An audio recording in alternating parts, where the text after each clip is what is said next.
మన inner peace YouTube ఛానల్లో అతీష ప్రజ్ఞావేదం సెషన్స్లో ఈరోజు ఎపిసోడ్కి మీ అందరికీ స్వాగతం అండి. సో ఈరోజు మనం అతీష అందించిన 4వ సూత్రం పరిహాసాలు చేయకండి అనే టాపిక్లో 4వ సూత్రం డిస్కస్ చేసుకుందాం. ఈ 4వ సూత్రం ఏమిటి అన్నది మనం మన లాస్ట్ ఎపిసోడ్లోనే చూసాం. అదేంటి, అవకాశం కోసం ఎదురు చూడకండి అని. ఎందుకు అలాగ అతీష అంటున్నారు అంటే అది కూడా మనం లాస్ట్ ఎపిసోడ్లో చెప్పుకున్నాం. అవకాశం అనేది ఇప్పుడే ఇక్కడే ఉంది కాబట్టి. మేము అవకాశం కోసం ఎదురు చూస్తున్నాం అని ఎవరైనా అంటే వాళ్ళు మోసం చేస్తున్నట్లే అర్థం. ఎవరిని మోసం చేస్తున్నట్లు? వాళ్ళని వాళ్ళే మోసగించుకుంటున్నట్లు. ఎందుకు అంటే ఆ అవకాశం రేపు రాదు. ఆ అవకాశం ఇప్పటికే వచ్చేసి సిద్ధంగా ఉంది కాబట్టి. అది ఇప్పుడు ఇక్కడే ఉంటుంది. మనం ఇక్కడ లేకపోయినా అది మాత్రం ఇక్కడే ఉంటుంది ఆ అవకాశం. ఉనికే ఆ అవకాశం ఉండటం కదా! ఉనికి అన్నదే ఆ అవకాశం. ఉండడం అనేదే ఆ అవకాశం కాబట్టి. సో అతీష ఏమంటున్నారు? అవకాశం కోసం ఎదురు చూడకండి, హృదయాన్ని గాయం చేయకండి అంటున్నారు. అంటే ఆయన ఏమంటున్నారు? మనుషుల మనస్సులను విమర్శించండి, వాళ్ళ ఆశయాలను కూడా విమర్శించండి, ఆళ్ళ ఆలోచన వ్యవస్థను విమర్శించండి, ప్రతిదాన్ని విమర్శించండి. కానీ ఎవరి ప్రేమను విమర్శించకండి, ఎవరి విశ్వాసాలను, నమ్మకాలను కూడా మనం విమర్శించకూడదు అంటున్నారు.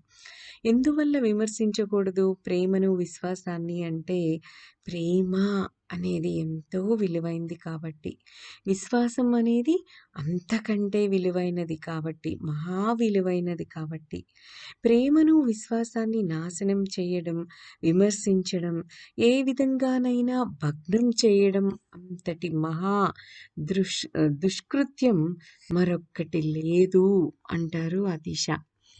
మనస్సును మనం విమర్శించవచ్చు, విమర్శించాలి కూడా. కానీ హృదయాన్ని విమర్శించకూడదు.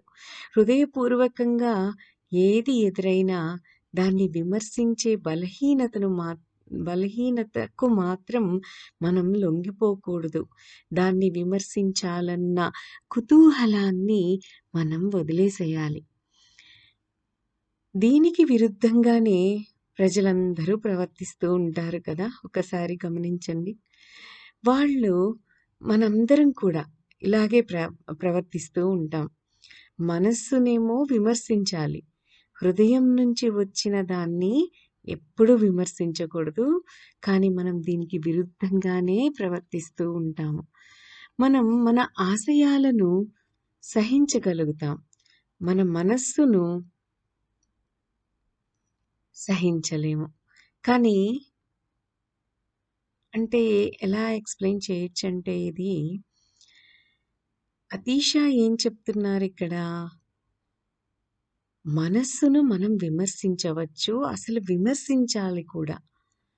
హృదయాన్ని విమర్శించవద్దు. హృదయపూర్వకంగా ఏది మనకెదురైనా దాన్ని విమర్శించే బలహీనతకు మనం లొంగిపోకూడదు. దాన్ని విమర్శించాలన్న ఆ కుతూహలాన్ని మనం వదిలేయాలి అంటున్నారు. కానీ ఏమంటున్నారు ఇక్కడ ఓషో? మనందరం కూడా దీనికి విరుద్ధంగానే ప్రవర్తిస్తూ ఉంటామని ఓషో అంటున్నారు. మనం మన ఆశయాలను సహించగలుగుతామట. మన మనస్సును సహించగలుగుతాము. కానీ ఏ క్షణంలో మన ప్రేమ వాళ్ళకు కనిపిస్తుందో, ఏ క్షణంలో మన విశ్వాసం వాళ్ళకు కనిపిస్తుందో, ఆ క్షణంలోనే వాళ్ళు మన మీద విరుచుకుపడతారట. సో మన విశ్వాసాన్ని వాళ్ళు సహించలేకపోతారు. వాళ్ళకు అది దుర్భరంగా అనిపిస్తుంది. మన విశ్వాసం ఓ పారవస్యమేనని వాళ్ళు అంటే ఎదుటివాళ్ళు అంటారు. ఓ వశీకరణకు మనం లోనయ్యామని వాళ్ళు అంటూ ఉంటారు. ఓ మోసానికి గురయ్యామని అంటూ ఉంటారు. ఓ భ్రమలో మనం జీవిస్తున్నామని అంటూ ఉంటారు. మన ప్రేమ పిచ్చిదని, మన ప్రేమ గుడ్డిదని అంటూ ఉంటారు. హేతువాదానికి కళ్ళుంటాయి, ప్రేమ మాత్రం గుడ్డిదే కదా మరి. సత్యం దీనికి విరుద్ధంగా ఉంటుంది. హేతువాదమే గుడ్డితనం అసలు. ప్రేమకే కళ్ళుంటాయి. కేవలం ప్రేమకే కళ్ళున్నాయి. ఎందుకంటే ప్రేమ మాత్రమే దైవాన్ని దర్శించగలుగుతుంది కనుక. నమ్మకాలను విమర్శించాలి. ఎందుకు అంటే నమ్మకాలు అందమైన మాటల వెనక దాక్కున్న అనుమానాలే కాబట్టి అంటున్నారు ఓషో ఇక్కడ. నమ్మకాలను విమర్శించాలి. కానీ ఎవరి విశ్వాసాన్ని విమర్శించకూడదు. మరి ఏమిటి నమ్మకానికి, విశ్వాసానికి ఉన్న భేదం అంటారా? విశ్వాసానికి ప్రేమ లక్షణం ఉంటుంది. నమ్మకానికి హేతువాద వ్యవహారం మాత్రమే ఉంటుంది మరి. దేవుడి మీద నాకు నమ్మకం ఉంది. ఎందుకు అంటే దేవుడున్నాడని రుజువులున్నాయి కనుక అని ఎవరైనా అంటే మనం వారిని విమర్శించాలి. ఎందుకంటే ఆ రుజువులు కేవలం అతడి నమ్మకాలే రుజువు చేస్తాయి కాబట్టి. కానీ మన నమ్మకాలేమి దేవుడున్నాడని కొందరి నమ్మకాలు రుజువు చేయకపోవచ్చు. కేవలం ఆ మాటలు అంటున్న అతని నమ్మకాలు మాత్రమే అతను అనే మాటని ప్రూవ్ చేస్తాయి కాబట్టి అతని యొక్క నమ్మకాన్ని మనం విమర్శించవచ్చు. కానీ దేవుడంటే నాకెంతో ఇష్టం. ఎందుకో నాకు తెలీదు. దేవుడంటే ఇష్టం అంతే. ఆయన ఉన్నాడనడానికి రుజువులేవీ లేవనుకోండి. ఇంకా చెప్పాలంటే దేవుడు లేడని చెప్పడానికే ఎన్నో రుజువులు కనిపిస్తున్నాయనుకోండి. అయినా దేవుడంటే నాకిష్టం, నాకెంతో ఇష్టం అని అంటున్న వాడిని మాత్రం ఎప్పుడు విమర్శించకూడదు. ఎందుకు అంటే అది అతని నమ్మకం కాదు. అది అతని విశ్వాసం. దేవుడి మీద ఉన్న అతని ప్రేమ. ఆ విశ్వాసంలో ప్రేమ ఉంది. అదే దేవుడున్నాడని రుజువులున్నాయి కాబట్టి నాకు దేవుడంటే నమ్మకం ఉంది అని అన్నాడనుకోండి, అక్కడ హేతువాదం ఉంది. ప్రేమ లేదు. అక్కడ ఉన్నది కేవలం నమ్మకం మాత్రమే. అతని నమ్మకాలే ఆ విషయాన్ని రుజువు చేస్తాయి కాబట్టి. కనుక మనం ఆ నమ్మకాన్ని విమర్శించవచ్చు. కానీ విశ్వాసం అంటే ప్రేమతో కూడినది. దాన్ని విమర్శించే ప్రసక్తే మనం చేయకూడదు. అసలు విమర్శించడానికే ప్రయత్నించకూడదు. టెర్టూలియన్ అనే క్రైస్తవ మర్మవేత్త అందించిన మహావాక్యాన్ని మనం ఇప్పుడు ఒక్కసారి గుర్తు చేసుకోవాలి. క్రైడో క్వి అబ్సర్డమ్ అంటూ ఎవరో టెర్టూలియన్ను ఏమని ప్రశ్నించారంటే, దేవుణ్ణి మీరెందుకు నమ్ముతున్నారు అని ప్రశ్నించారు. అప్పుడు ఆయన ఇచ్చిన సమాధానం ఏమిటి అంటే, దేవుడు అనే మాటే అబద్ధం కాబట్టి దేవుడున్నాడని అనుకోవడానికి వీలు లేదు. అందువల్లే దేవుణ్ణి నేను నమ్ముతున్నాను అని చెప్పారట. మిగతా వాటినన్నీ నమ్మవచ్చు. కానీ దేవుణ్ణి మాత్రం నమ్మడానికి వీల్లేదు. కానీ నమ్మడానికి వీల్లేని వాటిని నమ్ముతూ ఉంటేనే ఎవడైనా అభివృద్ధి చెందగలుగుతాడు. అది అసంభవాన్ని అందుకోవడమే అవుతుంది కాబట్టి ప్రేమ జీవులు మనకు కనిపిస్తే, విశ్వాసవంతులు మనకు కనిపిస్తే విమర్శించాలనే మన బలీయ ప్రేరణను మనం అదుపులో పెట్టుకోవాలి. విమర్శించడం అతి సులభంగానే చేయవచ్చు. మరొకరి ప్రేమ కలాపం మీద విషం చల్లడం ఎంతో సులువైన పని. కానీ ఓ మహా విధ్వంసాని కోసమే మన ప్రయత్నం సాగుతోందనే వాస్తవం గురించి మనకక్కడ తెలియడం లేదు. సృష్టిలో ఓ మహా సౌందర్యం నాశనం చేస్తున్నామని మనకక్కడ అర్థం కావటం లేదు. అందమైన ఓ గులాబీ మీదకి ఓ రాతినే మనం విసురుతున్నాము అన్న విషయం మనకక్కడ అర్థం కావడం లేదు. అందుకే అతిష ఏమంటారంటే, ఆవు మోత బరువును ఎద్దు మీదకు తోయకండి అంటారు. అందరూ బలి పశువులను వెతికి పట్టుకుంటూనే ఉంటారు. బలవంతుడికి సమాధానం చెప్పలేరు కదా! కాబట్టి బలహీనుడి మీదే ప్రతీకారం తీర్చేసుకుంటూ ఉంటారు ఎవరైనా. ఆ బలహీనుడినే బలి పశువుని చేసేస్తూ ఉంటారు కదా! ముల్లా నసీరుద్దీన్ కథ ఒకటుంది. నసీరుద్దీన్ ఓ మహారాజు అంటే మహారాజు కాదు. నసీరుద్దీన్ ఓ మహారాజు ఆస్థానంలో ఆయన కొలువులో హాస్యగాడుగా ఉండేవాడట. ఓ రోజు నసీరుద్దీన్ పేల్చిన ఒక హాస్యోక్తి బెడిసికొట్టి మహారాజు మండిపడి ఛళ్లుమని నసీరుద్దీన్ చెంప మీద ఒక దెబ్బ వేశాడు. మహారాజును కూడా తిరిగి చెంపదెబ్బ వెయ్యాలని నసీరుద్దీన్‌కి అనిపించింది కానీ, అలా చేస్తే తనకే హాని జరుగుతుందని, తనకు ప్రమాదమని గుర్తు తెచ్చుకొని ఏం చేస్తాడు? రివ్వున పక్కకు తిరిగి అక్కడ తనకంటే బలహీనుడైన ఒకడిని అక్కడ నుంచున్న మరో మనిషి చెంప వాయించేస్తాడు. ఆ మనిషి బిత్తరపడిపోయి ఆ తర్వాత సర్దుకుని, "నువ్వేం చేస్తున్నావు? నేను నీకేమైనా అపకారం చేశానా?" అని అడుగుతాడు చెంప తుడుముకుంటూ. నసీరుద్దీన్ ఏమంటాడంటే, "నాతో ఎందుకు నువ్వు వాదిస్తావు? కావాలంటే నీ ప్రక్కనున్న వాడిని నువ్వు కొట్టు సరిపోతుంది. ఈ ప్రపంచం ఎంతో పెద్దది. నువ్వు కొట్టిన దెబ్బ తిరిగి మళ్ళీ వచ్చినప్పటి సంగతి అప్పుడు చూద్దాం. వదిలిపెట్టేయ్, పోనీ దాన్ని" అని అన్నాడు. సరిగ్గా ఈ పనినే మనుషులందరూ చేస్తున్నారు అంటారు ఓషో. నిజంగా చేస్తున్నారు. ఇది కేవలం ఓ కథ మాత్రమే కాదు. అవమానించి మాట్లాడాడు కాబట్టి కోపంతో ఇంటికి తిరిగొచ్చిన భర్త నిష్కారణంగా భార్య మీద విరుచుకుపడుతూ ఉంటాడు.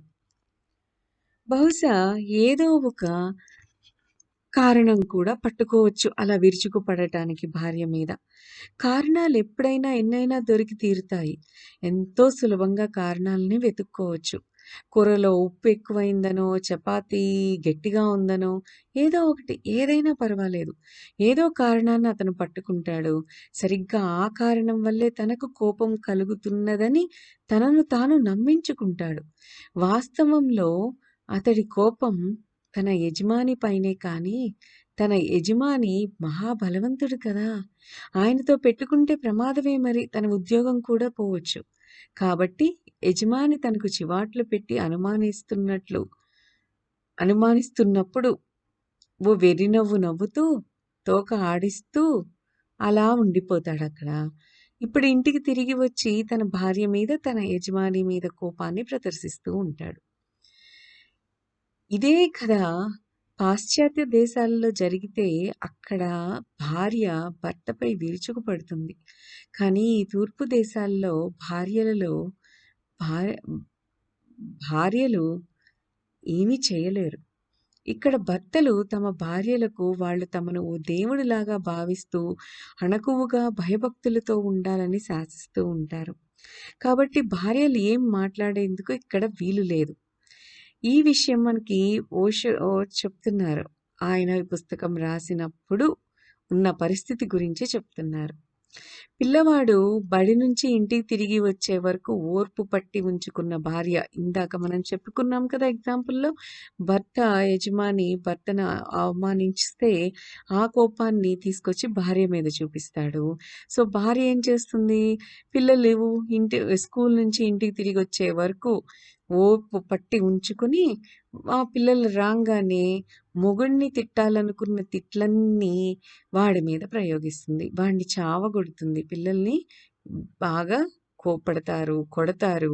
ఇంటికి ఆలస్యంగా ఎందుకొచ్చావనో, డ్రెస్ ఎందుకు చించుకొచ్చావనో, అదెందుకు చేశావు, ఇదెందుకు చేశావనో, ఏదో ఒక రకంగా పోకిరీ వెధవలతో స్నేహం చేస్తున్నావనో, ఏదో ఒక కారణాలు, సవాలక్ష కారణాలను చూపిస్తుందింక ఆ భార్య పిల్లల మీద. మరి ఆ పిల్లలేం చేయగలరు? తన గదిలోకెళ్ళి తలుపేసుకొని, తను ఆడుకునే బొమ్మల్ని చావగొట్టడమో, విరగ్గొట్టడమో చేస్తారు. ఈ విధంగా కోపం వాటి మీదకు మళ్ళుతుంది. భర్త కోపం భార్య మీద, భార్య కోపం పిల్లల మీద, పిల్లల కోపం ఆట వస్తువుల మీదకి మళ్ళుతుంది. అతీష ఏం చెబుతున్నారంటే, ప్రమేయాన్ని మరో దాని మీదకు మళ్ళించకండి. ఆవు మూత బరువును ఎద్దు మీదకు తోయకండి అని కదా అతీష మనకి చెప్పింది ఇక్కడ. సో, దాని అర్థం ఏమిటి? ప్రమేయాన్ని మరో దాని మీదకు మళ్ళించకండి అని. మన లోపాన్ని మరొకరి మీదకు ఎందుకు మళ్ళించాలి? అలా చేస్తే జీవితం అంతా నిరంతరంగా సాగే సర్దుబాటుగానే తయారవుతుంది. ఇక్కడ దాన్ని మరో చోటికి, అక్కడ దాన్ని మరో చోటికి మార్చే పద్ధతిగానే తయారవుతుంది. బాధ్యత మన మీదే వేసుకోవాలి. మనమే జోక్యం చేసుకోవాలి. తెగింపును స్వీకరించాలి. పరిస్థితికి తగినట్లు ప్రవర్తించాలి. అందుకోసం ఎంత మూల్యాన్ని చెల్లించవలసి వచ్చినా పర్వాలేదు అంటారు అతీష.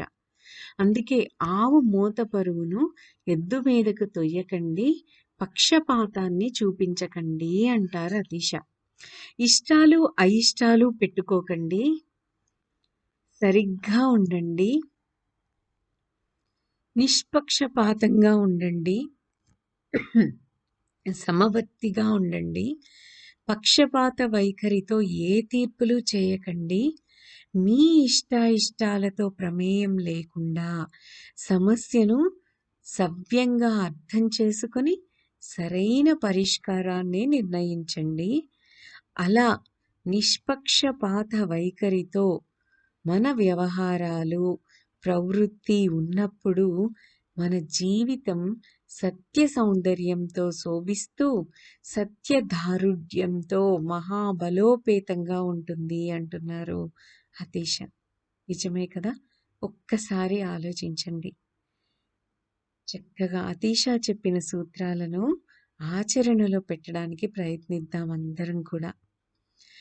సో ఇంకా అతీష చెప్పే సూత్రం ఏమిటి అంటే దురభిప్రాయాలను పెట్టుకోకండి అని. అన్ని అభిప్రాయాలు తప్పే అసలు. ఏ అభిప్రాయాలను పెట్టుకోకుండా జీవితం సాగించాలి. హౌ ఈజ్ ఇట్ పాసిబుల్ అంటే ప్రాక్టీస్ చేస్తే పాసిబులే. ఇంపాసిబుల్ అన్న సమస్య లేదు ఇక్కడ. యథార్థంతో సన్నిహిత సంబంధంతో మాత్రమే మన జీవనం సాగాలి. అది సాధ్యపడకపోతే కనీసం దురభిప్రాయాలు పెట్టుకోకుండా జీవించినా చాలు. దురభిప్రాయాలు అంటే ఏమిటని? పక్షపాత వైఖరితో కూడి ఉన్నవి, క్రోధంతో కూడుకొని ఉన్నవి, ద్వేషంతో కూడుకొని ఉన్నవి, దురాశతో కూడుకొని ఉన్నవి, అత్యాశతో కూడుకొని ఉన్నవి, హింసతో కూడుకొని ఉన్నవి. ఇవన్నీ దురభిప్రాయాలే. సో మనం ఏ అభిప్రాయం లేకుండా ఉండటం కష్టం, జీవితం సాగించలేను అనుకుంటే అట్లీస్ట్ దురభిప్రాయాలు లేకుండా అయినా మనం జీవితాన్ని సాగించాలి. దురభిప్రాయాలు అంటే పక్షపాత వైఖరి, క్రోధం, ద్వేషం, దురాశ, అత్యాశ, హింసతో కూడినవి ఇవన్నీ కూడా దురభిప్రాయాలు. సో మొదటి అంశం ఏమిటంటే ఎటువంటి అభిప్రాయాలను పెట్టుకోకూడదు అన్నది. ఏ తత్వాలను ఆశ్రయించుకోకుండా జీవించడం. జీవించడానికి ఏ తత్వజ్ఞానము అవసరం కాదు. ఉన్న మాట చెప్పుకోవాలంటే అత్యుత్తమ జీవితం అంటే, దివ్యమైన జీవితం అంటే ఏ తత్వాల జోలికి పోకుండా సాగించే జీవితమే. సామాన్యంగా, అమాయకంగా, సద్యస్ఫూర్తితో ఏ ప్రమేయాలు లేకుండా స్వేచ్ఛగా సాగుతున్న జీవనమే. ఏమంటారు? ఎప్పటికప్పుడు ఆ స్థాయిలో జీవించడం సాధ్యపడకపోతున్నట్లయితే కనీసం దురభిప్రాయాలను పూర్తిగా విడిచి జీవితాన్ని సాగించే ప్రయత్నం చేద్దాం చాలు. పక్షపాత వైఖరితో జీవించకూడదు, కోప ప్రవృత్తితో జీవించకూడదు, ద్వేషావిష్టులమై జీవించకూడదు, అత్యాశాపరులమై, దురాశాపరులమై జీవించకూడదు, కలల్లో జీవించకూడదు. వీలైనంత నిజంలో, సత్యంలో సహజంగా జీవించాలి. మరింత జాగరూకతతో, మరింత గమనికతో ఉండాలి. ప్రతి కార్యాన్ని జాగ్రత్తగా గమనిస్తూ ఉండాలి. ఎందుకంటే జరుగుతున్న ప్రతి కర్మ ఓ కర్మ పరంపరను సృష్టిస్తుంది కాబట్టి. మన ప్రపంచాన్ని వదిలిపెట్టి వెళ్ళిపోయినా ఆ కర్మ పరంపర కొనసాగుతూనే ఉంటుంది కాబట్టి మనం ఎరుకతో ఉండాలి. ప్రతి చిన్న కార్యాన్ని జాగ్రత్తగా గమనిస్తూ ఉండాలి. మనం ఏం చేసినా అది ఈ ప్రపంచంలోనే ఉండిపోతుంది ఒక ఎనర్జీ ఫామ్‌లో. ప్రపంచానికి శోభ తెచ్చే పనిని మనం చెయ్యలేకపోయినా పర్వాలేదు కానీ, దాన్ని విరూపం చేసే ఏ పనిని కనీసం చేయకుండా ఉంటే చాలు. ఏ అభిప్రాయాలు లేకుండా ఉండడమే అత్యుత్తమంగా జీవించగల పరమావధి.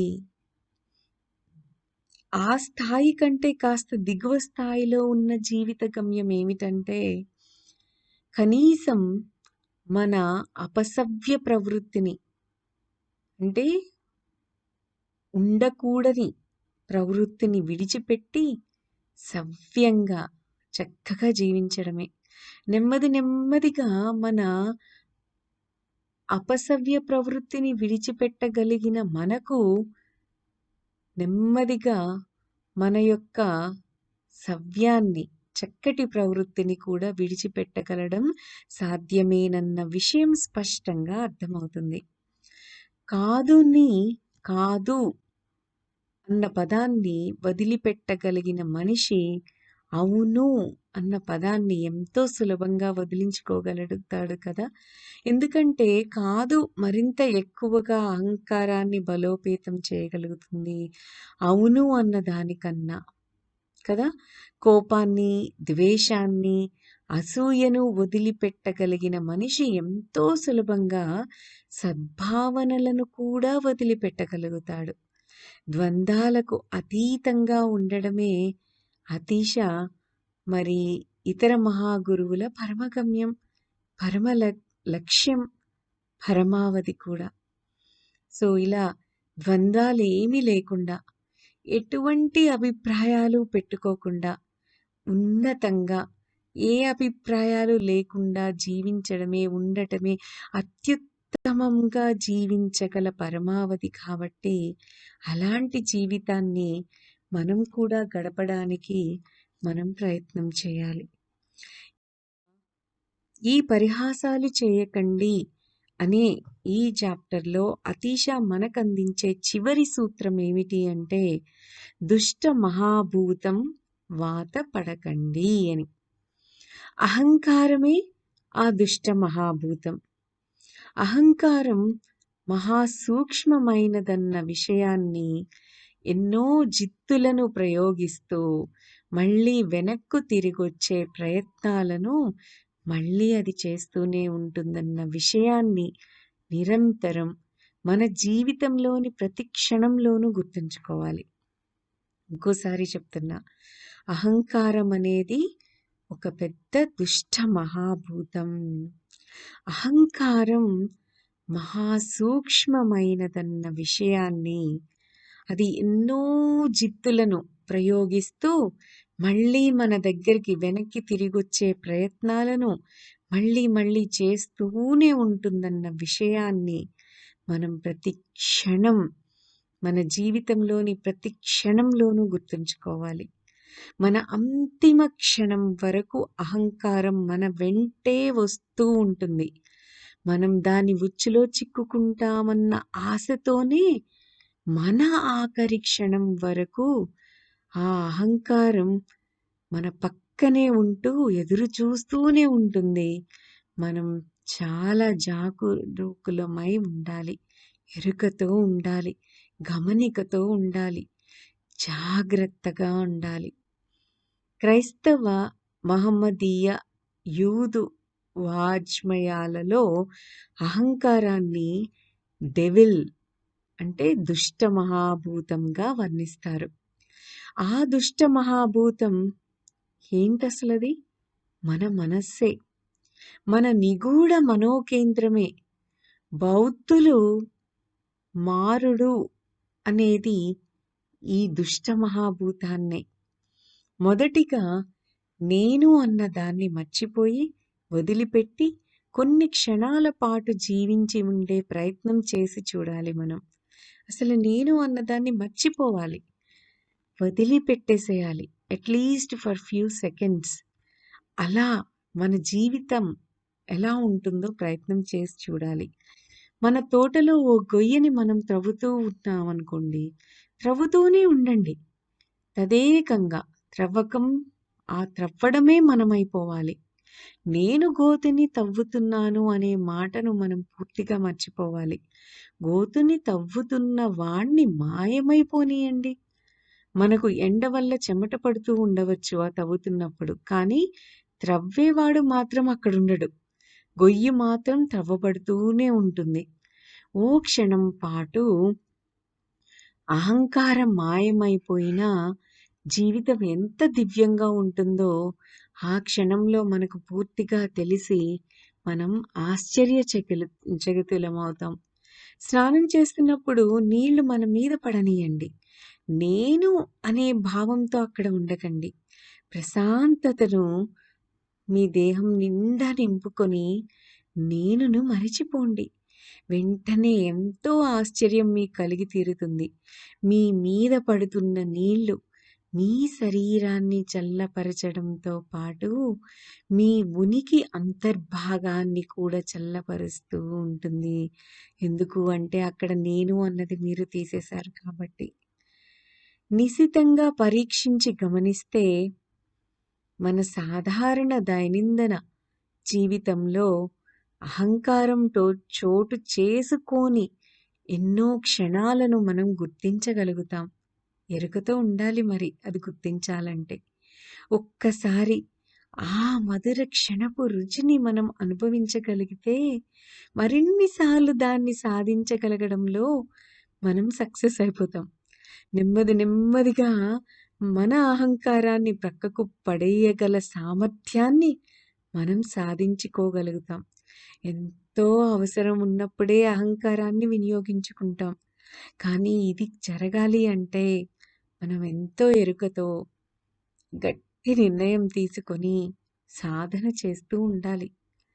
జీవితానికి అసలు అహంకారం అనేది అవసరమే లేదన్న ఎరుక మనలో సుప్రతిష్ఠితమయ్యే నాడు వచ్చి తీరుతుంది. ఇలా సాధన చేస్తూ, ప్రాక్టీస్ చేస్తూ ఉంటే.